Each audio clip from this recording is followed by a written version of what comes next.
Hi, and welcome to the latest episode of Ordinary Extraordinary. I'm your host, Karen O'Sullivan, and today I have Paul Kearney with me. Paul is an international business consultant, leadership and mental health expert who has developed a new space in personal development that empowers you to step into your greatness. He works with teams, athletes, businesses, and individuals to create dynamic change and successful outcomes. You can find out more information on Paul's website at www.iampaulkearney.com. So, Paul, you are very welcome to the latest episode. How are you keeping Awesome. Thanks, today? Karen. Great to be here. I'm Excellent doing stuff. awesome. Yeah, really, really good. Fantastic. So, Paul, for people who don't know you, how did you get involved in this line of work, actually? Yeah, it's a great question. I've always been involved in I played a lot of sport and I was always interested in what made teams tick. So it was like I was on some very, very good teams, some not so good teams, and I was always interested in the dynamics of what made people tick. And when I was 17, I started doing yoga for the first time. My mum had been doing yoga, so I started doing that, and then I went to university and went through an episode of depression. Yeah, and that was life changing. It got me looking at. I was always very driven, so I was always kind of like CEO, managing director roles. Like I was always wanted to get to that level, and which I did. And it made me reassess my life. So I was probably maybe 21 or 22. So I started doing Tai Chi, and then I went traveling around the world for a year and a half and came back, trained to be a yoga teacher, Tai Chi teacher, meditation teacher. And then I was working with a large American company doing a lot of international projects, so traveling around the world with them. Um, and personal development had always been a huge area for me. And one of the things we're talking about today was just being authentic, being true to you.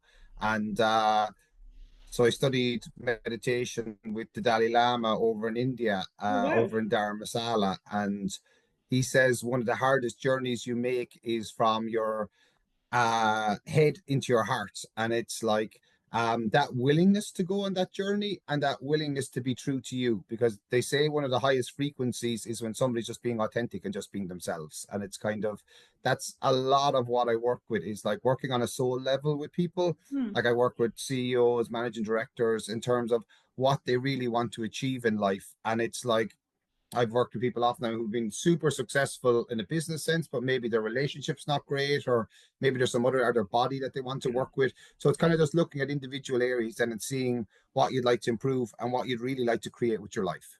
Okay, that sounds absolutely fascinating, and even the journey that's brought you there yourself as well, from your own experience, as you say, from starting out with yoga at a reasonably young age, actually, as well, which is really, really good, as well as a journey to working through, I would say, the challenges of depression at the time as well, and to overcoming those, but obviously equally striving to be the best ultimately that you can be as well, like within the CEO side of it, and a lot of, I suppose, hard work, but hopefully rewarding work as well. And as you were saying there as well, Paul, so from the team dynamics, I suppose, one of the things that I found beneficial as well is, it was a saying that was brought to me a while back, if you want to go fast, go alone, but Yes, if you want yeah. to go far, go together. Yeah. It's so true, isn't it? Definitely. Yeah, And totally. Yeah. you know so that definitely, I'm very interested in that side of it, but also from the personal development, because again, the team is as strong as its whatever the players are, so trying to build everyone up to the level that we can, really, as well, isn't it? So that's really good. So from the personal development perspective as well, so you've got a vast amount of knowledge, expertise, and experience. So I'm definitely excited about all of that. And Tai Chi now and other practices as well, if you were to explain how all those things work, even in simple terms, for people who are maybe going, I wonder what Tai Chi is. Now, I've done a little bit of it myself, actually, only intro, but Yeah, any of no those things worries. as Yeah. well, that'd be great. So if you want to expand on what the various Yeah. practices are. Yeah, totally. So Tai Chi, it's a slow rhythmic movement. It's originally developed in China, and what they did was it was used to focus soldiers. So before they went into war, that they could be completely calm, completely balanced, and it's like then it developed into a whole discipline of itself. So it's a martial art. It's very slow. It's very rhythmic. What you're doing is you're balancing the five elements that exist in nature. So it's fire, wind, water, air, and space. And it's like as those naturally come into balance, you become more calmer, more aligned, more grounded. Um, but the same with meditation, the same with any of these practices is it just gives you space in your head because we can all relate to when our mind is super busy and it's kind of like, oh my God, what's going on here? And it just allows you to relax into being all of you. And that's when I talk about being authentic or being true to you, it's like really what's true for you because there's a greatness in everybody's soul. And it's like a lot of the work I do is the greatness of all, where it's like getting everybody to acknowledge their greatness. And like one person could be a brilliant cornerback, the other guy could be a brilliant Mm. center back, another guy could be a brilliant center forward. It's like it's finding what are the strengths that they're strong at and allowing them to express that because the more you can express that, the more it goes into flow state. So that's I do a lot with athletes. So I empower my life to shine and flow with consciousness, awareness, happiness, and love. So it's like a term I often use that it's like it's getting that sense of flowing and shining so that your life is flowing, that your life is shining, and it's like allowing you to be the beauty you've come here to be. I absolutely love that. And even just listening to you speak there, Paul, as well, that was a beautiful affirmation actually for us all to perhaps like, say and work on as well. It's Yeah, beautiful. And again, attention goes where energy flows, isn't it? Like, so yeah, if what you resist completely. persists, if you go down that road, and it's so true. And I find definitely with society lately, we have the 24/7, almost the instant gratification, go, go, go, standing in the queue, perhaps we're, on the mobile phones or whatever the case is, instead of, sitting with the boredom, standing with the boredom or being present, to fill the void. But like, how would you find, if somebody's new to this and they feel like they have a lot going on and maybe they're saying, for instance, oh, I don't have 20 minutes, I don't have 5 minutes. I mean, how am I going to meditate? How am I going to have time to do Tai Chi or whatever the case is? How do I have time to flow? What would you recommend somebody who literally feels overwhelmed? They have a lot going on. They don't know where to start at the beginning. They feel they don't have time to do that. Yeah, no, it's a brilliant question, and it's like it's find what you love, and it's like Mm. and that could be anything. It could be singing, it could be dancing, it could be standing in nature, it could be swimming, it could be anything. And it's like find what that is and do more of that. So that thing that makes you feel so what I call it embodied coherence. So I Mm. do a lot of work with students as well. So we do a whole program called Effective Tools to Thrive with transition year students. So we worked with over 750 students last year. But it's like Amazing. what I'm looking to get them to, yeah, all over Munster. So what I'm looking to do is get them to a place of embodied coherence where they feel that sense of peace because that's your North Star. So once you find that and whatever it is that brings you that, it could be like we've worked with musicians, we've worked with opera singers, we've worked with high level athletes, but it's like everybody's different and it's like everybody is completely unique. So always look to and then encourage them to find out what it is that they love. And it's like most people already know. It's just if they have a perception, oh, I'm too busy. So it's like I love going fishing as an example, but I'm Yeah. too busy. I haven't done it in the last 2 or 3 years. It's like, okay, start consciously making time to go fishing if that's your thing. And it's like you have to make a conscious choice of I'm going to make time for this because a lot of the time people are valuing other people rather than valuing themselves. That is huge, isn't it? And or living up to the likes of, oh, I need to be like this person or that person, as you were saying earlier, Paul, even being or Yeah, true, being true to ourselves, being our authentic selves. I mean, there's nobody else that can be better at being us than ourselves ultimately, and by doing that, we can motivate others as yeah, well, isn't it? And it's so true. It's a lot of discussions I've been having lately actually is about authenticity as well, and I just think it's so true. And sometimes we get caught up in I suppose literally just the rat race, if you will, but just getting out of that, doing something that we love doing. And I actually just listened to you there as well, Paul, and that I love the fact that, at the ages of, I'm guessing around 15 to 17, give or take, to transition your students in, I suppose ultimately the fourth years. I mean, that's phenomenal to get that out there, to get that into schools at that age. That can be groundbreaking in life development and key for them as well. I think that's really, really amazing work that you're doing with that as well. It's really good. Yeah, Um, it's been a beautiful project. What happened was um probably maybe maybe 10 years ago, I'd say.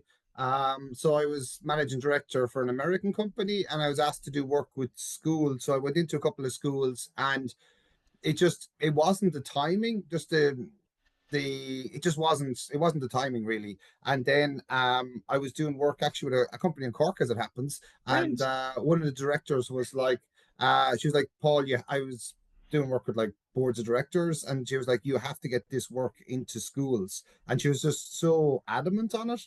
So that evening I went home and to Tipperary and met my sister, and I was saying to her, God, she was really driven on it, like. And then my sister said, just get started with our school. So she's the vice principal down in Mount Sion in Waterford. And I met the transition year coordinator. We had a brilliant meeting and we got started with 75 kids.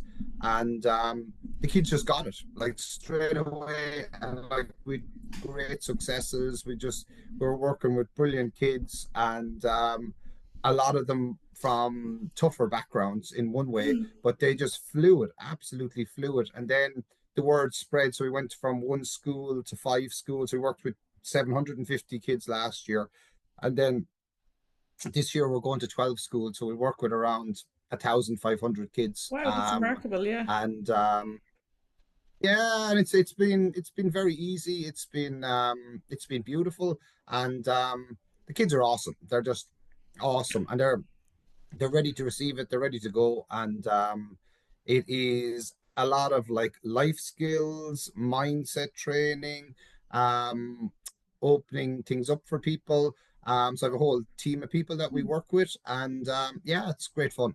That sounds really rewarding, even from your side, but also like the benefits for everyone. I'd like personally now just listening to you on that. I feel that that should be a core module everywhere, actually, because I mean these are skills that we need. I mean, outside of maybe other extracurricular stuff, I think that's huge. So, like, yeah, well done on getting that out there, and it's amazing work. Outside of that, you were mentioning there that you literally got to study under the Dalai Lama. I mean, that in its own right, I mean, that is absolutely amazing. What was that experience like for you, actually? Yeah, it was pretty incredible. So I was traveling around the world, and I was in um so what age was I? Let me think about that.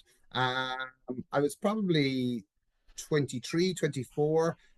So I ended up going to 20 different countries. So I went all over the Wow. world, and yeah, and I ended up in Dharamsala in India. And the Dalai Lama just lived down the road from where I was living. And so he used to public teachings, and then there was a couple of brilliant yoga teachers and meditation teachers. And so it was a town that was predominantly Tibetan, so people who had come across the Himalayas, and the Dalai Lama was in exile there. So he used to do public teachings then every morning. So he'd do them for like 11 days, and you can just go down and listen, and like there'd be thousands upon thousands of people. But yeah, it was pretty incredible. Like the amount of love that was in his world, like you could perceive him coming from maybe 200 or 300 meters away. And so you had like all these people like in meditation position in this like temple. And Wow. yeah, it was brilliant. It was brilliant. Yeah, he's an incredible guy. A lot of wisdom. And it was like one of his messages was really, really value the gift of having a human life. He said like Hmm. the likelihood of having a human life, so being alive as a human being, if a turtle was randomly rising up in the Indian Ocean and you picked a life buoy and you threw it out randomly into the Indian Ocean, the likelihood of you being born as a human is that the turtle, after throwing it into the huge Indian Ocean, the turtle rises up through the life buoy. So it's like a Yeah. very precious gift to be alive. Yeah, he was great fun. He was just very down to earth, very, very real. And obviously the Tibetan people are having a tough time. Like Of course. they're in exile from the Chinese government. So yeah, incredible Mm. guy. And then I trained under a number of Tibetan lamas. Yeah, so it Wow. was, yeah, I've always had a Remarkable. link in with Tibetan Buddhism. Yeah, That yeah, it's is cool. Yeah, it's powerful, cool. like, and then to actually have that practice yourself and literally more or less directly from the source, and to have that experience, but then to actually be able to gift that onto others in your own practices and your own teachings as well, which is amazing. That's really really good actually. It's a lovely lovely story and everything else as well. And just thinking there as well, Paul, you know, we're talking a lot about, like, say, authenticity and being true to yourself and all that. If somebody doesn't know where to begin, you know, how can I be authentic? How can I be true to myself? What does that even mean? How would you, you know, expand on that from your own experience, we'd say, and knowledge? Yeah, we can do a little exercise if you'd like. Oh, please do. Yeah, I love this. This is Yeah. exciting. So, yeah, cool. Yeah, cool. So, for everybody listening now and in the future, so just put your hand gently on your heart. Okay. Just allow your heart to expand and open, and just think about everything you've done in your life that you've absolutely loved. So, everything that's brought you happiness, everything that's brought you joy, everything that's brought you laughter, and just allow yourself to feel that in your body. So that sense of embodied coherence, so that sense of peace, that sense of joy, that sense of happiness, and just bring to, and it may be one thing that may come up, it may be a number of things that come up, but just allow that sense of peace, allow that sense of joy, and ultimately allow that sense of love. So that sentence that I've been using earlier, I empower my life to shine and flow with consciousness, awareness, happiness, and love, and allowing that sense of love to come into your life, and knowing that you, exactly as you are, just as you are here and now, is enough. There's nothing else required. You being here in this present moment is the gift, and you are a gift. And no matter what's happening in your world, you have the capacity and the ability to handle it. And know that on a deep level.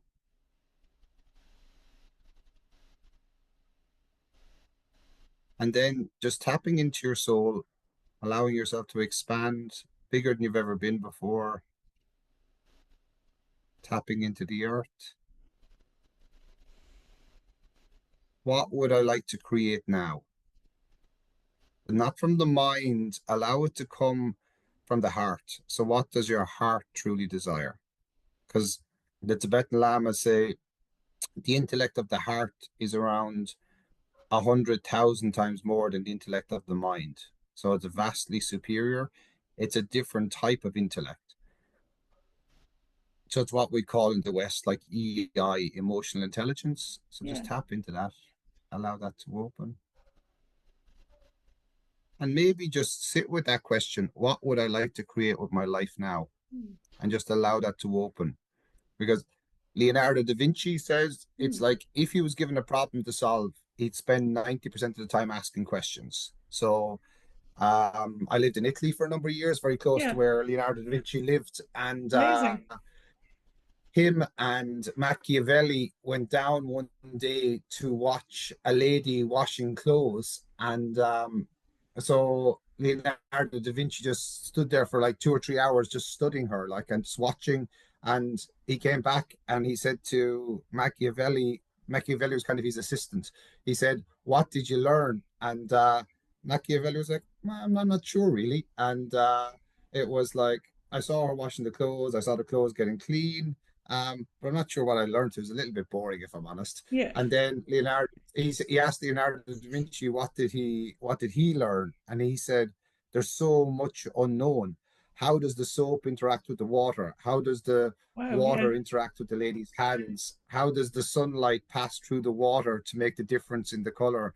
How does the dirt get transferred into the water? How does the lady's hand feel against the sheet? It's like he had a million questions, and Machiavelli then realized that it was like he was on a whole different level of questioning in terms of Yes. everything was an interaction.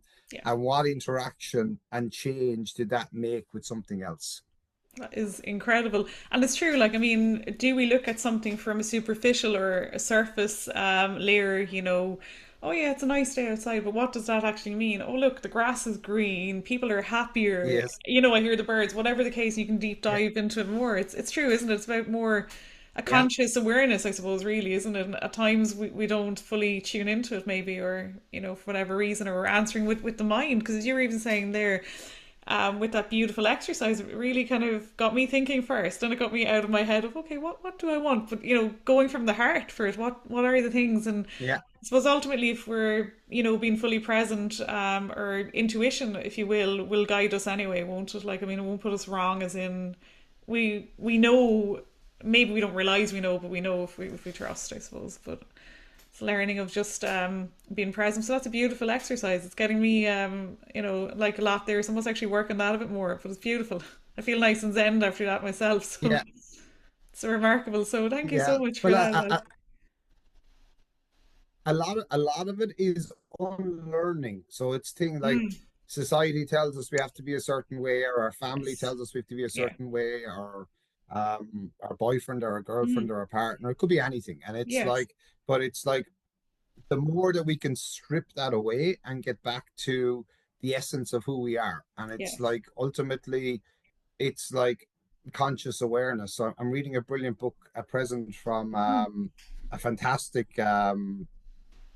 Tibetan Lama, and he was trained in Tibet and recognized at a very early age as a very high incarnation. And then he was sent to Scotland to set up Sami Ling. So Sami Ling is a famous Buddhist monastery in Scotland, and he thank went you. there and he set it up. And after a number of years, David Bowie Hey, started being his student. So David Bowie incredible. was only a young guy; he was only maybe 19 or 20, and David Bowie said, "Hey, I want to study with you full time. I want to become like a Tibetan Lama, and I want to study this practice all the time." And the master checked the timelines, and he was like, "No," he said, "You've got something different to do. You've got a different gift to give to the world." And a lot of the Beautiful. time, I think we're like the David Bowie. We're like, "Oh, I want to be this Yes, accountant or whatever it may be." And absolutely. it's Yeah. like, no, you're an amazing artist. And it's like, it is like to think that one of the greatest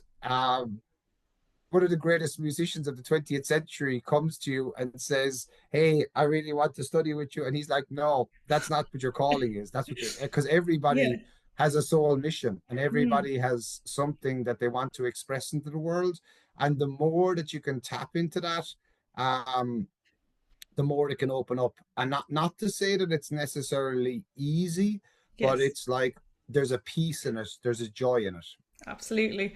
And I think whatever's meant for us as well, isn't it? There's that, like, it sort of flows organically, and things align for us Yeah. when we're at that point. I mean, if we're not at that point, we have to do the work beforehand and circle around to it. But when we're ready, it's kind of like the whole saying, once the student is ready, the teacher appears. Once the student is truly ready, the teacher disappears, isn't it? That's sort of a way the student Yeah, becomes yeah, the teacher yeah, and all, yeah, if you yeah, will. yeah. But it is true, isn't it? And I think, yeah, I mean, there's a lot of work maybe in it at times, but then when things are truly in alignment, everything just appears, and it flows organically as well. And that's what I find with a lot of things. Other things, maybe it's not necessarily the right path first, but maybe it's there as a challenge to grow. As in, I don't believe anything's a failure. Anyway, I believe that there's either it's a success or it's a learning to guide us on the way. But that is remarkable. And is there any events, we'll say now, that you have up and coming in the next while that people might be interested in hearing about as well, Paul? Yeah, so we have a retreat coming up in Mallorca. Hi. Sorry, Karen, the The internet's hit internet and broke miss. there. It's divine timing. It's Yeah, given yeah, us the yeah, it's given us the suspense episodes here if anyone isn't watching, but this is yes, good. yeah, exactly. Yeah. So so on my website, I am paulkearney.com. So we have lots of there's two classes which I've developed: holistic stress release. So that's working with the body to let go of trauma, stress, and injury. We developed it a number of years ago, and we've done classes all over the world with it.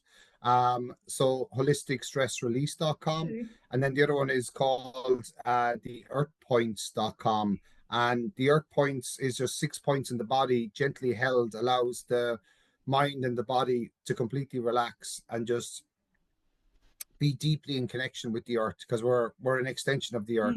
Absolutely. So yeah, we've classes coming up in Holland, we've classes coming up in Guatemala, we've classes coming up in Romania, we'll have classes coming up in Ireland shortly, and then we've got a retreat on um in Mallorca in Spain. Beautiful. So yeah, so it's all on the website. Fantastic. We'll have to And check that out. yeah, and guys, if anybody, you can just email me from the website or just message me on any of the socials. But it's like I'm always open to. I do a lot of work with kids with special needs as well. So I Okay, call them brilliant. HBs, which is higher beings. So Yes, I love it. they're That's very really good. advanced beings. Yeah. Yeah, they're very advanced beings. So it is. I kind of have a different perspective on it. Like it's like we're the slow ones. They're Yeah. super fast, and it's Yeah. kind of we have to learn how to tap into their worlds because they've come here to show us a lot of amazing things. So Absolutely. yeah, I love working with them. I've seen them do just incredible things. They're so gifted, and a lot of the time they're misunderstood um, because they're very advanced Yeah. and they're at a different level. So it's like Absolutely. there's three things I'd always say. Number one, always with any kids, always encourage them to follow their dreams. Number two is that they're completely unique. So they're unique, and to recognize that uniqueness, because that's really important on that journey of becoming authentic or coming true to you. Um, it's sticking with that and trusting you, because at a certain stage you're correct, you have to let go of the teacher. So it's like Yeah. I had quite advanced teachers for let's say 20 years of my, so what am I now, 47, maybe nearly 30 years I studied under different Yes. teachers. Yeah. And then at a certain stage in my kind of early 40s I realized, wow, it's like I have to trust myself. And Yeah. it's like that requirement becomes different then, where you're trusting yourself, trusting what you know.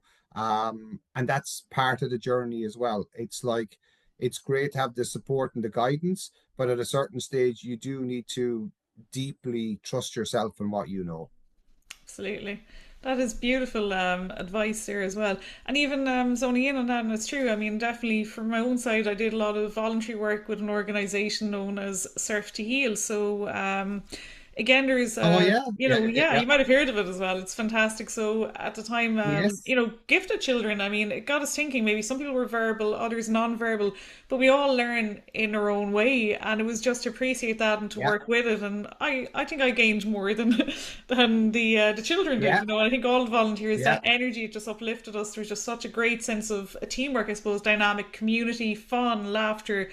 Everything was just in there like that. It was phenomenal. And I totally agree with what you were saying there as well. They're definitely above and beyond us, like 100%. It's just amazing. yeah, Gifted, really, is the way.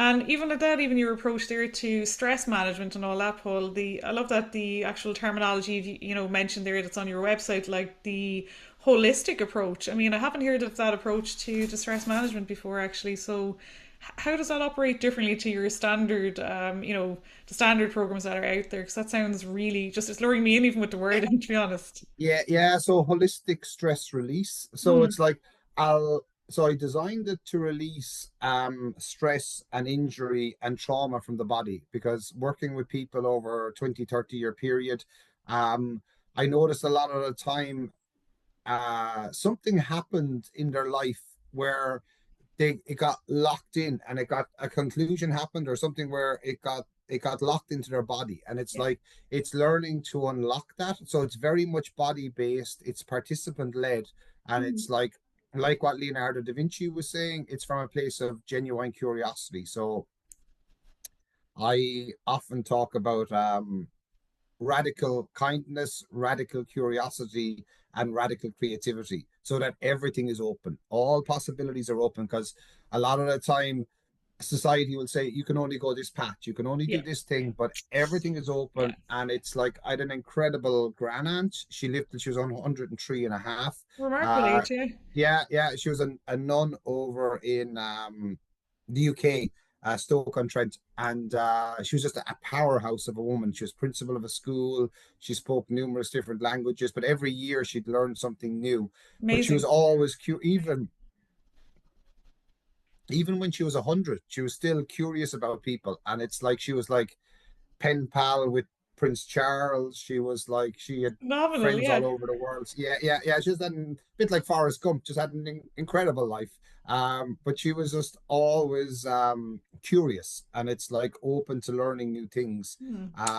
And that's what I enjoy about working with the younger students, in terms of there's so much that they can show us. And it's like we had two brilliant students, we had lots of brilliant students last Hmm. year, but with two brilliant students who one of them is writing a film script at present, and the other one is doing a documentary series for RTE. So it's like, That's it's phenomenal, yeah. incredible. Like, yeah. Age is irrelevant. So Yeah. it's just staying open to everything. Yeah. Yeah, age is just a number. Actually, it was my own grandmother who said that to me at one stage. She said to me, Karen, age is just a number. And I think that's a very wise Yeah. statement, isn't it?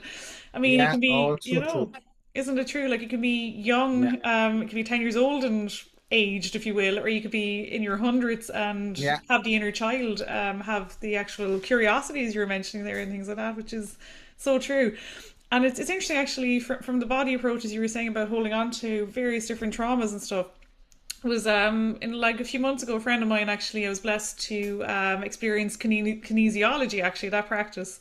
And I don't know if you're familiar with Yeah. that, but I Sure. didn't know what to expect. I thought I was just going to lie Yes. down and relax, but no, I had to do some of the work. But yeah, I was holding on to something I didn't Yeah. realize I was. And you say, okay. And then I was like, oh, sure, keep going with it. And she was like, no, your body's like, that's enough now for today's session. But it's again about things that we'd hold on to, as you say, that we don't necessarily realize. And even with the programming that we're there, as you say, like, I mean, society will tell us one thing, we'll see things advertised in the media.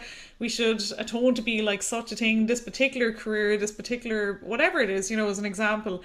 And, Yeah. about relearning that. But from what I can gather from what you're saying there, Paul, as well, it's, I suppose the eternal student, every day is a learning, isn't it? It's never too late to learn something new, and everything's possible in some capacity as well, isn't it?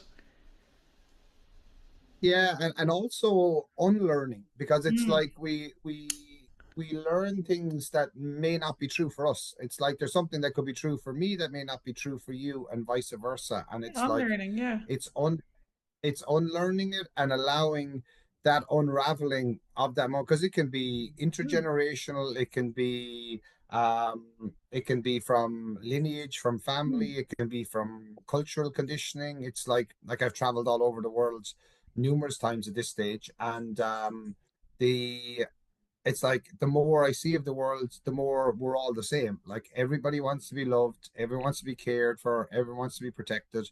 And it's like, as we tap into that and we be that resource for ourselves, everything can expand in a different way, because it's like there's always infinite possibilities at any crossroads. And it's like we're told, oh, there's only one way you can go, you can only do this. But it's like, it's not true. It's having the courage to be honest with yourself and say, hey, this is what I know here, this is what's true for me. That's huge, isn't it? Like instead of like feeling you have to aspire to do something or thinking, oh, I should be feeling this way or I should be whatever. And even at, one of the sayings that's out there as well, for instance, like, what is it again? Money doesn't grow on trees, or, these kind of things like that can be input Yeah. from, as you say, like ancestral fears from somebody else. So it's about maybe ancestral healing and all that as well. But unlearning, I love that actually as well. Learning new things that work for us, but equally unlearning stuff that isn't necessarily beneficial to us as well, so something else can come true. It's beautiful. Well, and it's letting go on like on a cellular level. Mm. It's like, and that's what I love about Tai Chi. Like it's and like yoga as well. It's very somatic. Like it brings you back into your body quite deeply, and it's like the body will follow your point of view. Mm. So it's like as you buy a certain point of view or a certain view of the world, that may be true, it may not be true, but you get to that place of embodied coherence where you know what's true for you and you're like, okay, this is not true for me, and then finding out what is true for you. The more you can follow that, the easier it can open up. That's absolutely beautiful. Yeah, such an incredible, I suppose loads of information to take on board in a positive light today. It's great. And Paul, outside of contacting you, we'd say now on, the likes of the website, is there any other platforms that people could contact you on as well, we'll say? Oh yeah, all of them. So yeah, we have a big following on LinkedIn, TikTok, YouTube, Facebook, Instagram. We're all over them. Yeah. So Everywhere, like, yeah, all the absolutely. socials. So Yeah, basically, yeah, if somebody's yeah, like, "Oh, I'm yeah, not on that particular platform," they'll find you somewhere, which is absolutely amazing. Or maybe yeah, locally if they're in Ireland at the moment, or somewhere else when you're traveling. Who's to say? It could be yeah, anywhere. yeah, When things are meant to yeah. align. And And you can never tell. Yeah, yeah. How things show up when they show up. It's kind of just like I always say, God has a bigger plan, and it's like just trust that it'll look because, and that's something to be aware of. Sometimes when so maybe you're doing certain work on hmm, something and whatever it may be, and then it may get really rocky and you may feel like you're yeah, unsure or you're uncertain or it's like, oh my God, what's happening? And a lot of the time that's the universe realigning. And it's like, you know, the way sometimes like you can see one of your friends like loads in 6 months and then you yeah, don't see him for a year and a half. And it's kind of then you meet up again and you're like, oh my God, it's like, and this happened and that happened.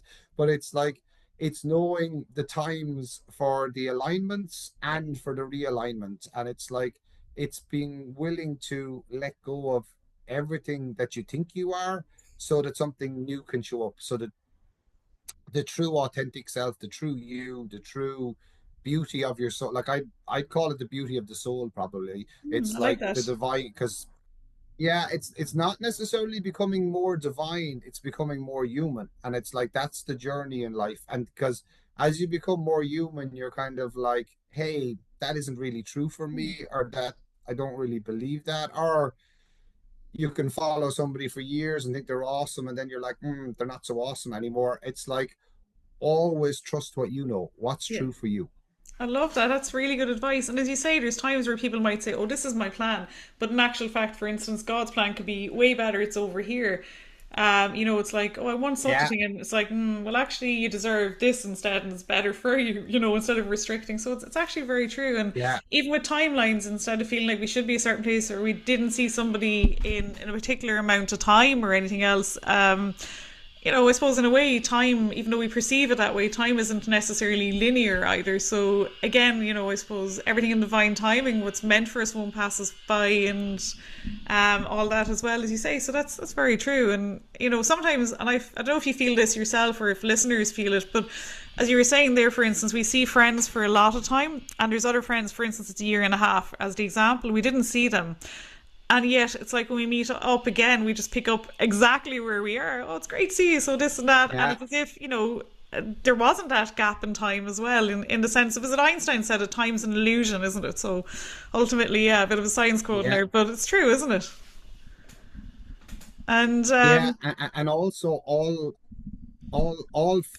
futures are illusionary. So what I mean by that is that in any given moment, so it's like from this moment forward, there could be 100 billion different possibilities that could show up, and it's like they're all illusionary. They haven't shown up yet. mm, It's like the more present we can be in the moment, but then getting clear about what I would like to create for my life. It's like what would be true for me, what is expand my life, what would expand the world. So a lot of the time it's getting a sense of the energy that's mm, expansive for you. So where you feel happy, where you feel joyful, where you feel safe. Like I do a lot of work with kids, just making them feel safe, that they're safe in their body. Yeah, Because that's huge. oftentimes something has happened in their life that has knocked them out of their body. So a lot of people live outside their body. So they're kind of almost like floating outside of it. And then with the relaxation work and the grounding work I do, you can see them like coming back into their body.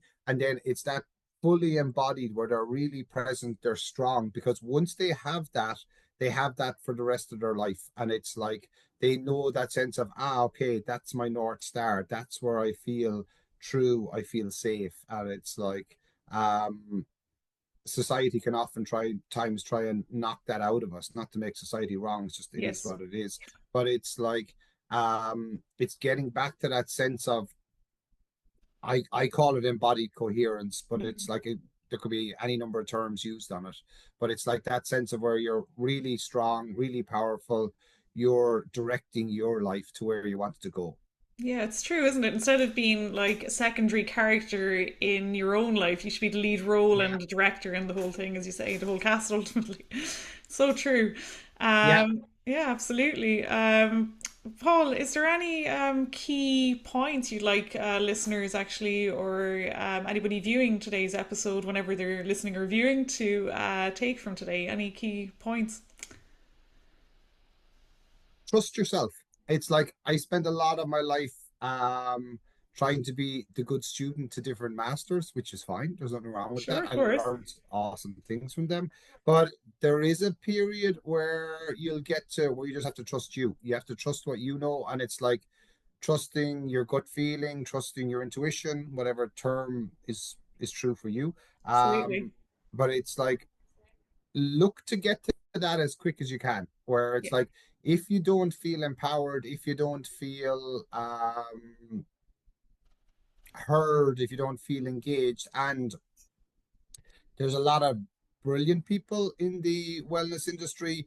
There's also an incredible amount of narcissists and sociopaths. And it's like you have to be quite aware that the same as any industry. And it's not, people don't speak about it very often, like compared, like there's a huge amount of narcissism there. And you have to be very aware that it's like, is what that person's saying, is it true for you? Does it speak to your soul? Does it set you up? And are they kind? That's a big question that I would ask. Are they kind?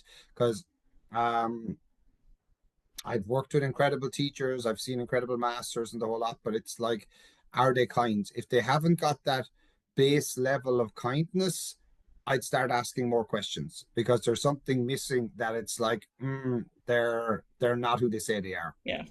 Absolutely. And as you say, like there's a lot of things out there like that, but finding who's true to themselves and who's authentic ultimately as well. And they're absolutely incredible, you know, key points to leave us with, Paul, as well. This is phenomenal.